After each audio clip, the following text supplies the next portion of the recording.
उत्पत्ति अध्याय 36 वचन 31 से 43 तक। एदोम के राजा।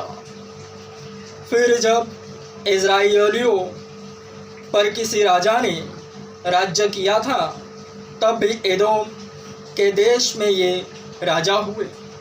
बोर के पुत्र बेला ने एदोम में राज्य किया और उसकी राजधानी का नाम दिनाबा है। बेला के मरने पर बोस्रा निवासी जेरह का पुत्र योबाब उसके स्थान पर राजा हुआ। योबाब के मरने पर तेमानियों के देश का निवासी हुशाम उसके स्थान पर राजा हुआ। फिर हुशाम के मरने पर बदद का पुत्र हदद उसके स्थान पर राजा हुआ।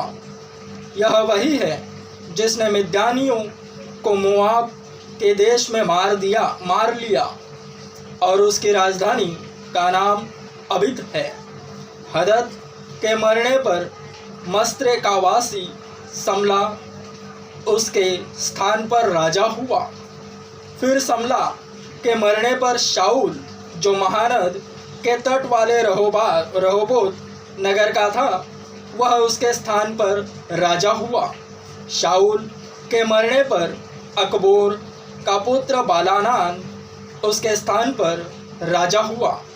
अकबोर के पुत्र बालानान के मरने पर हदर उसके स्थान पर राजा हुआ और उसकी राजधानी का नाम पाऊ है और उसकी पत्नी का नाम महतबेल है, जो मेजाहब की नातिन और मत्रेद की बेटी थी। एसाव वंशियों के अधिपतियों के कुलों और स्थानों के अनुसार उनके नाम ये हैं: तिम्ना अधिपति, अल्बा अधिपति, यतेत अधिपति, ओलिबामा अधिपति, एला अधिपति, पेनोन अधिपति, कनज अधिपति, तेमान अधिपति, मिबसार अधिपति, मगदिएल अधिपति, इराम अधिपति। एदोम वंशियों ने जो देश अपना कर लिया था, उसके निवास स्थानों में उनके यही अधिपति हुए।